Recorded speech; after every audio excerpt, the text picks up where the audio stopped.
फ़र्ज़ु आहे असांजा मारोड़ा जेके हिते पहुता आहिनि वॾियुनि मुश्किलुनि सां ऐं जेका हिननि खे तकलीफ़ आहे उहा तकलीफ़ असां महसूस भी नथा करे सघूं त हे केॾी तकलीफ़ में आहिनि। असांजूं जेकॾहिं उते पोइ हिते झूपड़ियूं बि हुजनि उन्हनि झूपड़ियुनि में भी असांजो सॼो बंदोबस्तु हूंदो आहे, उते असां पाण पंहिंजे घर में मुतमइन हूंदा आहियूं।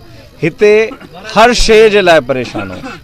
असांजी कोशिशि आहे त मां एज़ अ डॉक्टर ऐं असांजी पंहिंजी PI जी मेहरान वेलफेयर एसोसिएशन आहे, हे ज़ाती सिर्फ़ु ऐं सिर्फ़ु असांजो पंहिंजो आहे। ॿिए कंहिंजी बि काई बि हिन में न कंहिं समाजी या कंहिं इदारे जी कंहिं बि हिन में काई हेल्प न आहे, सिर्फ़ु असांजो पंहिंजी ज़ाती आहे त असां जिते बि कैंप हुजे उते पहुचूं।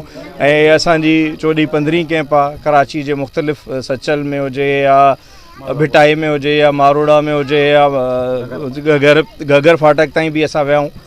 हिते ॿियो दफ़ो आया आहियूं ऐं जिते बि सभु थींदो हाणे त असां सभिनी खे नंबर बि ॾेई छॾिया आहिनि त जिते तव्हांखे ज़रूरत हुजे कैंप जी असांखे ॿुधायो, असां पहुची वेंदासीं, हणंदासीं।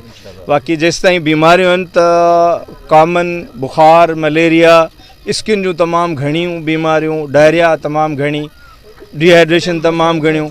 सो असांजी कोशिशि आहे त जेतिरो बि थी सघे हिननि सभिनी खे कवर कयूं ऐं मेडिसिन बि ॾियूं, हिननि खे ॾिसूं बि। लख कुर्बानीनि जा इन जो अलाह साईं हिननि गजर ॾींदो। तमामु बहितरीनु सुठो कमु आहे बि इहो ई जेको इंसानियत जी ख़िदमत करे, इंसान जी जेका हिननि ख़िदमत जेको ई राति जे टाइम ते पंहिंजो टाइम सीड़ाए हणा वड़ा आहिनि, हिननि जी वॾी वॾी महिरबानी।